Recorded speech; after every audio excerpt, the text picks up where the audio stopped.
Hello, and welcome to Not Just Books, the monthly television show that tells you about the Williamson County community and the Williamson County Public Library. I'm Dolores Greenwald, and I'm the director, and thank you so much for joining us today. We've got very special guests, Tina Jones and Alma McLemore, and we're going to be talking about African American history here in Williamson County and the Museum and Historical Society and how their events throughout the year. So sit back and relax and join us for the show.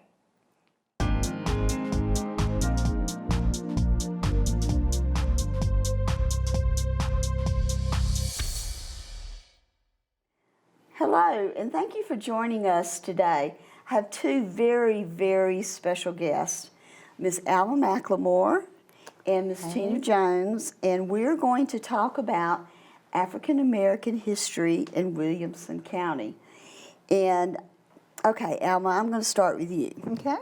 Tell us about the Macklemore House. Okay, the McLemore House is a museum that was built by Harvey Macklemore, who was an ex-slave.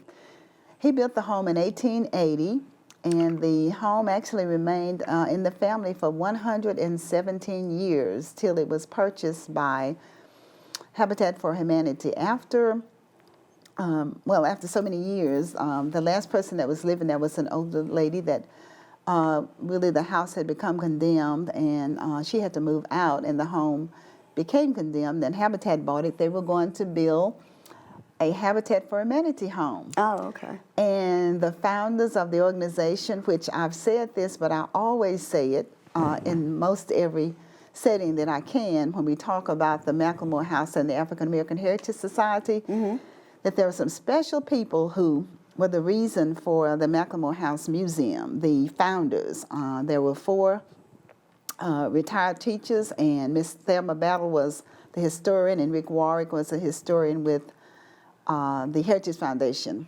Three retired teachers. Mary Pierce was the director of the Heritage Foundation, and they realized that a lot of history was being told in Williamson County. You know, people were flocking here from all over the place to hear about the battlefield and the Civil War and all of that stuff.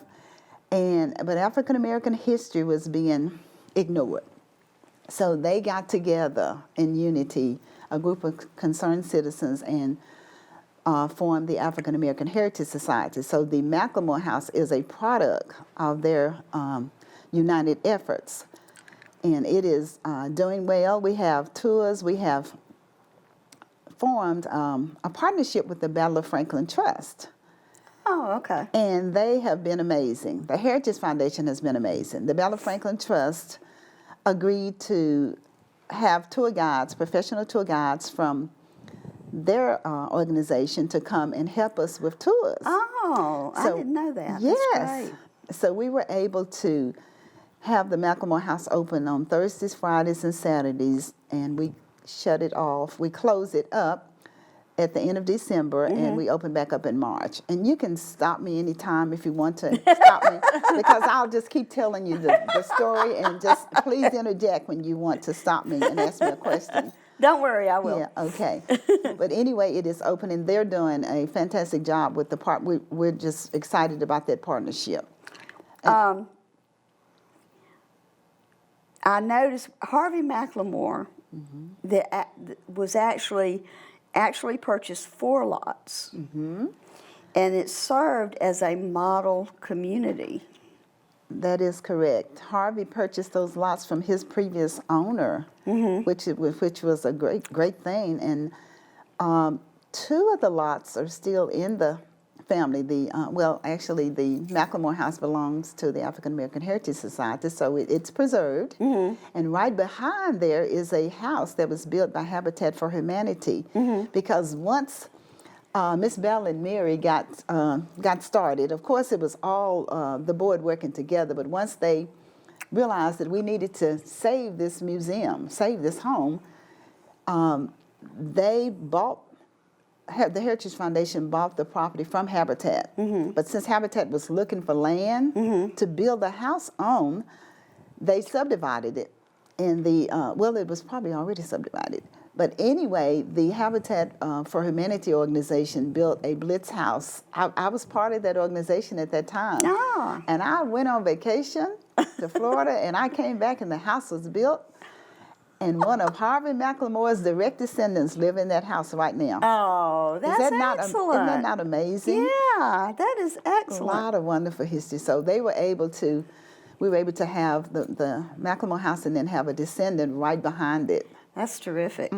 Well, Tina, we talked about this before we started filming. You've been doing a lot of speaking engagements recently, and you spoke to my chapter of the DAR, and we do. You honor a pioneer family every year, and we're going to talk about the black tie. Okay. But tell us a little bit about the family that's being honored this year. Okay, so that's right. So each year, the African American Heritage Society honors a pioneer family, and the Pioneer Family Program is run through the library, and any Williamson County family that can trace their roots back to before 1850 can be a pioneer family as long as you can document that. So at the African American Heritage Society, we honor one black family that can make that claim, that can trace their roots back to before 1850. And for African American families, that's particularly difficult because this is 15 years before the end of slavery. So this year we're honoring the Bostic family. This is a family out of the Triune area.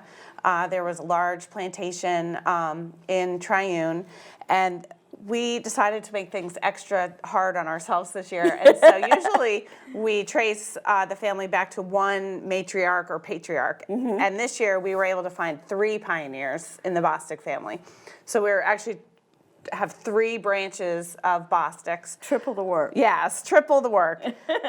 So Clara, she is the oldest pioneer. She was born in 1790 in South Carolina. And she was brought from South Carolina to North Carolina. And then we believe she was enslaved by the white Bostic family in North Carolina. And then when they emigrated to Williamson County, she came with them. And she came with several children. And it's the descendants of Clara's family are some of the people that we have traced. And one of her most interesting descendants was a grandson, and his name was J. West Bostic. And he was born right around the Civil War. And he worked first as like a farm laborer right after the Civil War, but he somehow, we haven't quite pieced this piece of the puzzle together, but he managed to get an education. We think he went to school here in Franklin. He moved to Nashville, where he opened like a tavern, and then he became quite the entrepreneur. He really was, and not And just an educated business owner. Not just a business owner. He was a mason, and then there was no banks owned by African Americans in around 1900 in Nashville, and by then there was a thriving African American business community. So he and a group of other men started something called the 1 cent bank, and you actually had to have 10 cents to open an account, but they opened a bank, and that bank is still in existence today. It's the longest living or standing black-owned bank in America. Wow. It's now called Citizens Bank, and it's still run out of Nashville. Wow. Okay. Yeah, so that's pretty amazing. And one of the things I thought was really interesting was that they pioneered banking by mail, because there were people who lived maybe in Arkansas who didn't have access to a bank, and you can mail in your deposits and all that stuff. And right, and That's what a great idea! wonderful. Or you could even live maybe out here in Williamson County, and there were no banking, branches. And so the 1 cent bank that J. Wesley Bostic, he was a vice president. That's awesome. Yeah, was founded. It has their roots right here in Williamson County. So that was one branch. And another branch was Henderson Bostic. He was born in 1810 in North Carolina. We think that he was also brought here by the Bostic family and his wife Violet. And Henderson, right near the Williamson County Library, the Franklin branch of the library, was a beautiful home called Everbright. And it's often referred to as Widow Bostic's home. Ah. And that was Richard Bostic. He was the son of the main Bostic plantation owner. And Henderson Bostic worked there for a period. and we've traced lots of his children. One of the branches of his family were instrumental in building Green Grove Primitive Baptist Church out in the College Grove area. And they just celebrated a big anniversary. Yeah. And then the last branch of the family is also just fascinating. And I've spoken about them before. These were a group headed by a couple named Charlotte and Washington Bostic. And their story, while tragic, is also probably not all that uncommon. When the people that owned them died, the Washington Charlotte's children were divided up among the heirs, and they were sent to Arkansas to farm cotton. And so Washington and Charlotte, their very youngest children, we think, stayed here, but everybody who was about 10 years to about 20 years, and all their grandchildren were taken to Arkansas. And when the Civil War started, 3 of their sons escaped from slavery and joined the United States Navy. Oh, wow. And they served on a gunboat in the Mississippi River. And then when the war ended, they came back here to Franklin. They found their parents, Washington and Charlotte. They got married legally for the first time in the Williamson County Courthouse. And then they organized this enormous wagon train of about 200 former slaves from Williamson County, Bostics and other family members and friends, and they left for Southern Illinois, where they founded an all-black community called the Bostic Settlement. It has to be interesting how he got involved in the Navy. Yeah. Because, I mean, I think it was after World War II that the military started combining races. They were desegregated. So, wow. Yeah. Well, interestingly, the Navy was more desegregated than you might imagine even before the Civil War. Okay. Black men couldn't have been officers, but they were working on board ships, doing some of the lower level things. So when the war started, there were a lot of African American men, particularly in the East, like in Maryland and Virginia. But as soon as the Emancipation Proclamation went into effect on January 1st, 1863, part of the Emancipation Proclamation said that black men could serve in the Army and the Navy. So that was January 1st, 1863. January 4th, 1863 is when the Bostic men enlisted on the gunboat in Memphis. Wow. They didn't waste any time. No. Well, how is a family selected and how's the research done for this? So we would love it when families that have already done some research and expressed an interest in having their family celebrated come to us and say, we want to be the next pioneer family. So if there is a family out there watching and you would like to be considered in the next couple of years, please come talk to us. But other than that, we're constantly at the African American Heritage Society doing research into local history, and certain families just sort of bubble up and catch our eye. And like I said, we have to be able to document their roots back to before 1850. So that typically means that we have found people in probate documents or bills of sale, unfortunately, things like that. And I think it's such a terrific way to celebrate families and at the same time preserve history too. Right. Because I would not have known the Everbright story. Right. If it wasn't for that. This is the first time I've heard it. Yeah. Yeah. Amazing. Wonderful. So Wow. you've got some numerous events that go on throughout the year, Alma. Yes. You've got your Black Expo and Youth Celebration. Yes. You want to talk a minute about that? Well, that is an event that this will be our 3rd year in June. Actually, we're going to change some things. It was in August, and we had Juneteenth in June. I mean, we're having activities all the time. So we decided to combine Juneteenth and the Black Expo. So that's going to be that's a good awesome. idea. Yes, it's going to be awesome. So And you're doing that that this year? this year, 2020, new thing for 2020. But to kick off the year, for Black Tie, we always have a proc show. And it is like a talent show where people come together and they have, there's old school songs and there are other songs, there are gospel songs. Now, what's it called? Prox Amateur. Okay.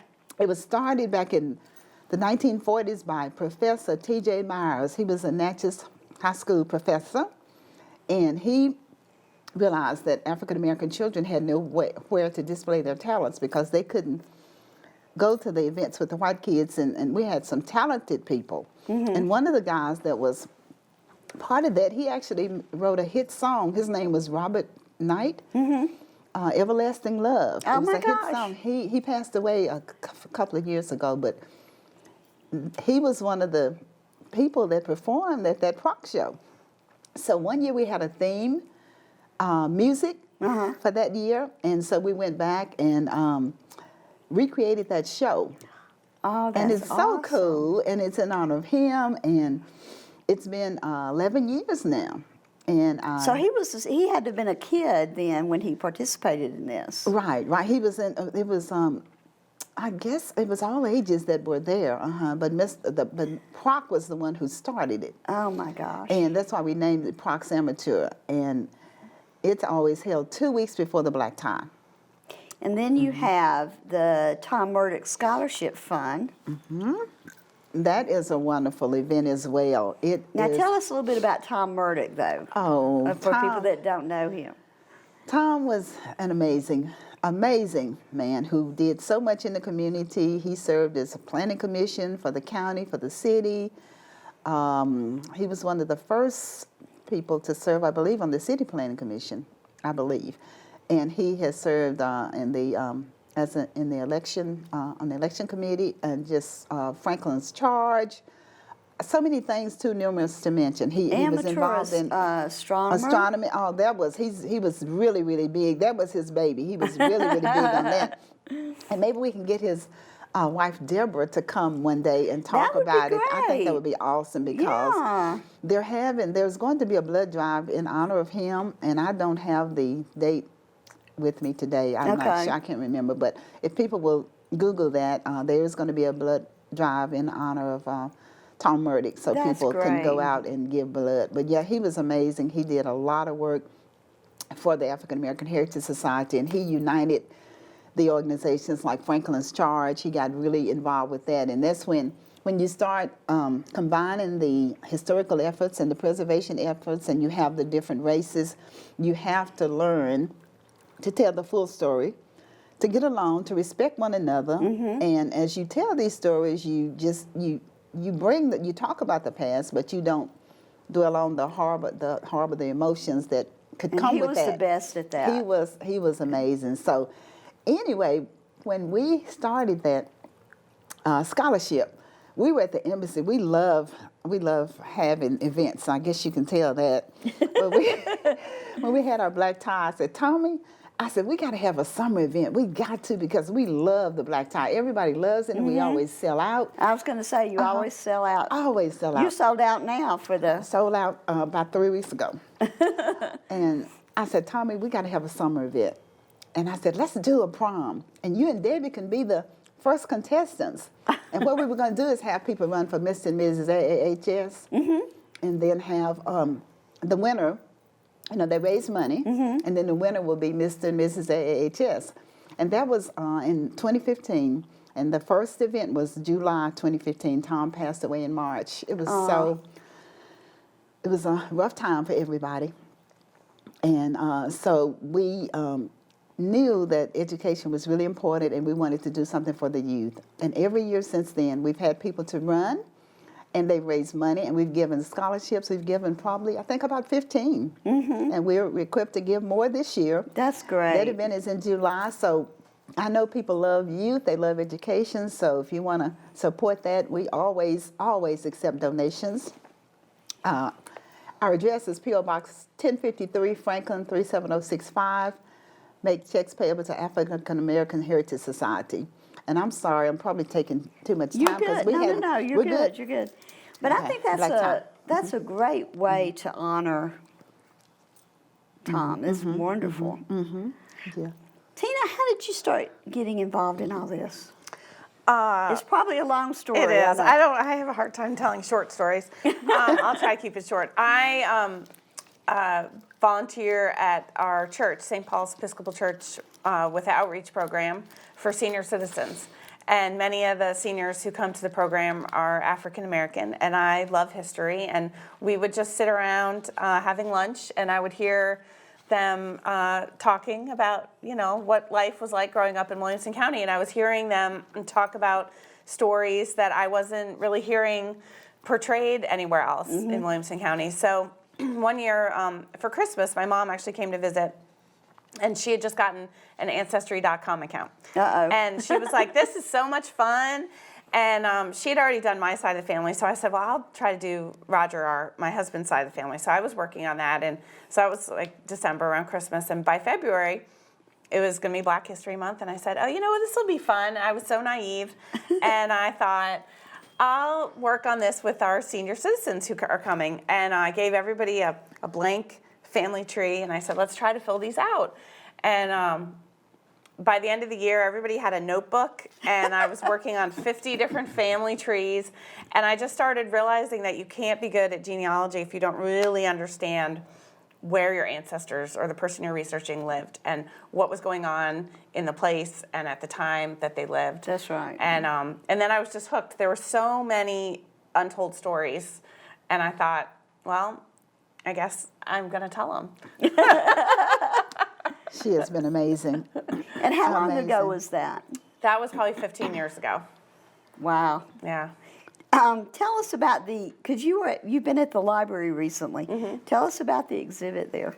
Okay, so we, Great. right now, there are two display cases up. One is just generally about the African American Heritage Society, and then another one about the Bostic family, the pioneer family.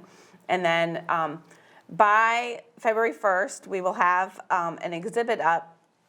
Thelma Battle has always had her photography exhibit up, but she's taken a break, and we are taking over for her, and we're going to have a big exhibit about this Bostic pioneer family. So you'll be able to walk through and really understand in depth about what this family went through. We've titled it A Journey to Freedom, because really the family went, Clara went from South Carolina to North Carolina to Williamson County, and some of these families went from Williamson County to Arkansas to Illinois, and just about where they went and how they got there.